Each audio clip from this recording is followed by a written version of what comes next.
महाराष्ट्रातील प्रसिद्ध कीर्तनकार इंदुरीकर महाराज हे आपल्या कीर्तनामुळे नेहमीच चर्चेत राहतात. मात्र यावेळी इंदुरीकर महाराज यांनी आपल्या मुलीच्या केलेल्या साखरपुड्यामुळे इंदुरीकर महाराज वेगळ्या चर्चेमध्ये सापडले आहेत. इंदुरीकर महाराज यांची लेक ज्ञानेश्वरी हिचा साखरपुडा संगमनेरच्या वसंत लॉन्स मध्ये अगदी शाही थाटामध्ये पार पडला. मोठमोठ्या गाड्यांचा ताफा, खास एंट्री, आलिशान सजावट आणि डोळे दिपवून टाकणारा तो कार्यक्रम. हा सगळा सोहळा सोशल मीडियावर व्हायरल झाल्यानंतर लोक अक्षरशः थबकले.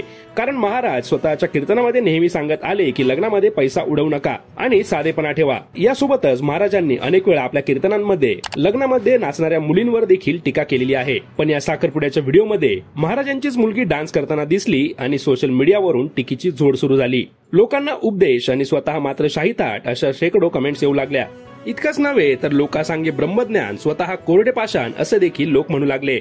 या प्रकरणामध्ये आता इंदुरीकर महाराजांच्या जावयाचा एक व्हिडिओ समोर आला आहे. या व्हिडिओमध्ये लग्नामध्ये किती लोक उपस्थित होते हे जावई स्वतः आपल्या व्हिडिओमध्ये सांगत आहे. ज्ञानेश्वरी आणि साहिल चिलप म्हणजे महाराजांचे जावई हे एका व्हिडिओमध्ये म्हणतात की आमचा साखरपुडा थाटामाटात झाला असून किमान 3 ते 3.5 हजार लोक उपस्थित होते. सगळं व्यवस्थित पार पडलं. ही संख्या ऐकताच लोक आश्चर्यचकित झाले. कारण महाराज नेहमी सांगतात की लग्न साधं करा, कमी लोकांमध्ये करा आणि अनाठाई खर्च टाळा. या विरोधाभासामुळे महाराजांवर टीका इतकी वाढली की त्यांनी स्वतः कीर्तन थांबवण्याचे संकेत दिले. मनाला लागलं असं देखील इंदुरीकर महाराज म्हणाले.